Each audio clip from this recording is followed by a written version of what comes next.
Hi, this is Lynn Schnebley with Educating with Wisdom, and I've got a question out there.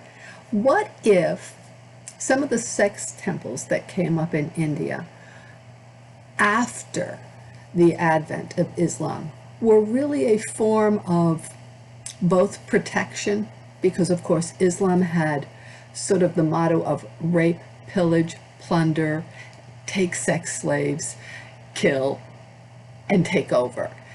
And what if these temples were used and developed as a means to not only prevent their own young men from going into this, buying into this, and then if you die, you go to heaven and you have all these women that you have sex with, which is exactly what Islam was promoting.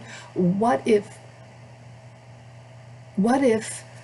these were temples to help protect the people of the area, keep the men in the area, and also sort of be a kind of stop in your tracks kind of look. You don't have to go and kill other people. You don't have to go on to the next life. Just stop off and be in one of our temples for a while. It's a thought, because all of these temples don't begin to show up until after Islam is making major pushes into the area. I'm sure they had temples beforehand that discuss sex, but all of a sudden it becomes really sexy. And there's a second part, and I'm sorry I can't make my screen a little bigger. There is a second part besides stopping men in their tracks, telling them that you don't have to go around killing people in order to have sex. You don't have to just take sex slaves. Not, sort of promoting your own young men from taking up into this, because there were a lot of men who joined Islam just because, my goodness, if we die, we get to go to heaven and have sex. The whole Thracian religions are based upon these things. Except for their very celibate priesthood that hated women, and that's where we get our priests from. So it's a very interesting thing. Even the Druids, even the Celts were the same way. So let's just take a look at what's going on here. And the other important thing is coming out of parts of Africa and part of Islam was the notion that you could have multiple wives, and you could be having wives with all this female genital mutilation.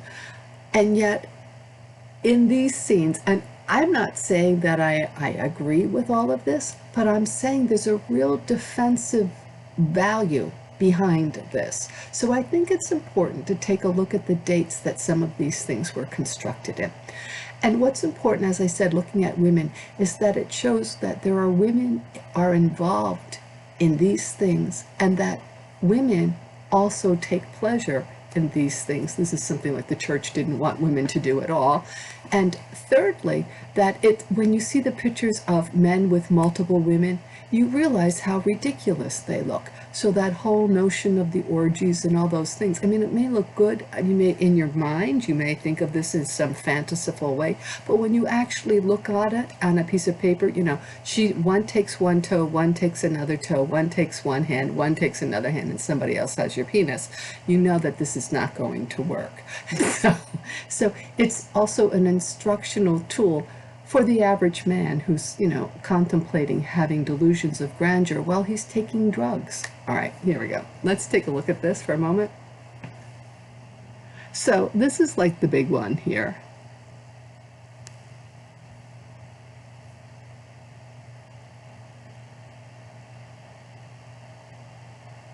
And we're just going to go through this.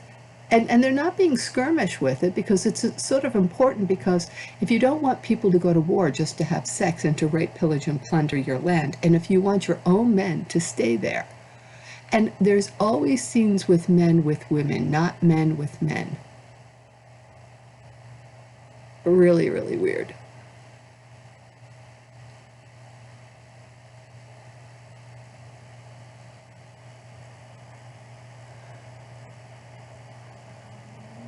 So no, we don't have to rape, pillage, and plunder in war. We don't have to do all these things in war. We're just gonna, stay alive and do this here. Not that we should act this way. This is not the case. And of course, the Christian church had done such a such a job on women, it wasn't funny. So I'm going to go in and just take a look at some of the dates. There we go. All right. And these are just some of the dates. Sun Karnak. About 1250 BC. And they are really being attacked.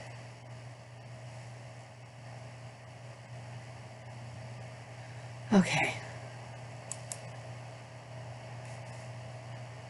This temple, let's see, when does it first come? The 7th century. That would be the earliest. So that would be the earliest one.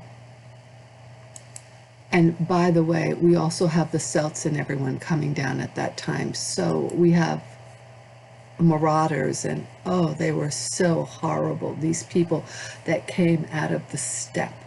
Oh my God. Oh my God. I don't even think of them as people. I think of them as creatures. They were clearly the outlaws. Drugs, horses, scalping people, wearing their scalps. I mean, this is what the Thracians, the Dacians, the Celts, oh my goodness, they're just, there's, all right, so that's that group. There's not enough. The Sun Temple. Oh, let's see what the Sun Temple is here. Right. So we're not really looking at truly ancient. We're looking at everything happening within this time period after the advent of Islam, but certainly as you have these steps, whether it's Genghis Khan coming down, they're all going on here. Here we go. Well, we know that it's Jainism, so it's going to have. Let's see what this one is.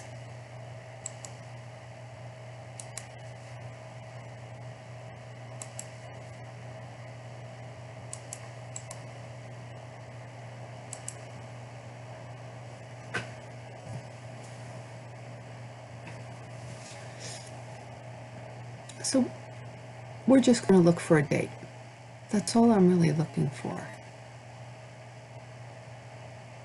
And if it's Jainism, it should be later. Unless they, oh yeah, here we go.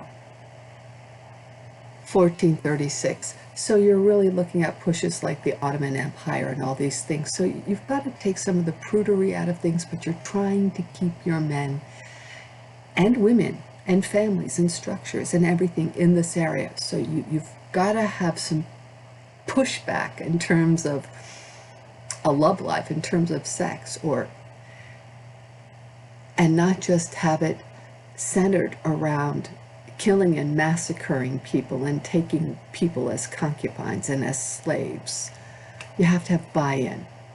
So this whole area that had originally been the Hari and the Harappan and so much more sacred, just going back 2,000 years, 2,000, 3,000, I'd say 3,000 years, you have to go back 3,000 years, is completely turned on its head after the age of Aries, the age of the penis. I mean, Aries in the sky really does look like a penis.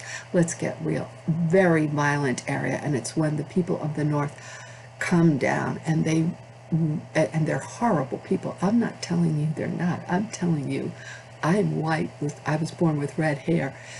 Wow, I can't begin to tell you how bad many of us were. There were some good Germanic areas, but the areas coming out of the steppes,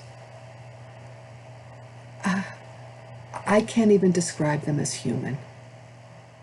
Really. Okay, there you go. That's my take on it. Again, the ambassador for heaven's creating and protecting goddesses and archangels over life. And so even though, you know, I used to cringe and say to myself, what is this crazy stuff the Hindus are doing? From the perspective of understanding, like, make love, not war, and needing to keep your young men as part of your faith and not have them go into this other. I totally get this one now. Bye. I don't know how to make me bigger. There we go. Let's